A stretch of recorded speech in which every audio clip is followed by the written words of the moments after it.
Кој има подолга листа на советници за колку се поскапи тие на Груевски од лицата кои сега го советуваат премиерот Зоран Заев. Советниците и денеска тема на препукување меѓу власта и опозицијата. Портпаролот на владата Миле Бошњаковски ги отфрли критиките во јавноста дека Заев има премногу советници. Тој рече дека премиерот има 54 советници, што е помалку од бројот на советници кои ги имаше Груевски во периодот од 2010 до 2016 година. Потенцираше дека според досега собраните податоци пак сумата која претходната влада ја плаќала за советување е најмалку тројно поголема од таа на сегашната.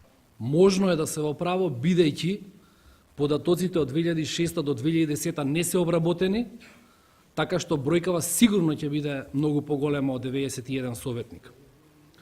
Дополнително на оваа тема што сакам да ви кажам е дека во моментот со бројот на советници на Никола Груевски од 2010 до 2016 сумата е тројно поголема од советниците на актуелниот премиер Заев. Тој денеска појасни дека надворешните соработници на премиерот Заев не се фантоми, туку се луѓе со име и презиме кои по професија се професори и експерти.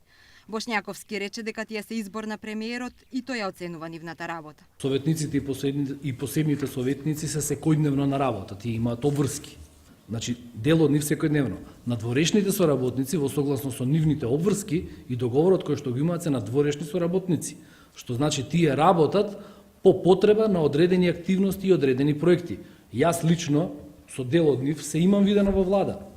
Кога работеле, со дел од нив имаме работено и на одредени комуникацијски активности кои што се поврзани со работата на кабинетот на премиерот. Не се работи за фиктивни луѓе, фантоми какви што имавме во минатата влада.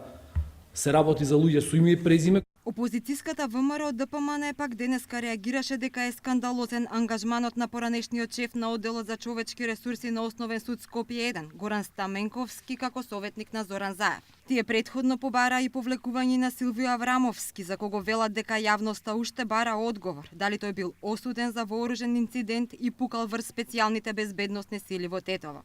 Инаку владината прес-служба вчера објави дека за 91 советник и надворешни соработници на екс-премиерот Никола Груевски годишно биле издвојувани 1,73 милиони евра. Од 2500 до 7000 евра земале најскапите советници и соработници на Груевски. Според списокот, најмногу пари 7000 евра месечно земал Роберт Валтер, поранешен подпредседател на парламентарното собрание на Советот на Европа. Американецот Џорџ Пери за привлекување на странски инвестиции добивал по $5000 месечно. Александар Никовски, син на поранешниот амбасадор Ристо Никовски, сегашниот лидер на ВМРО Христијан Мицковски, Срџан Керим биле само дел од долгата листа на советници на Груевски.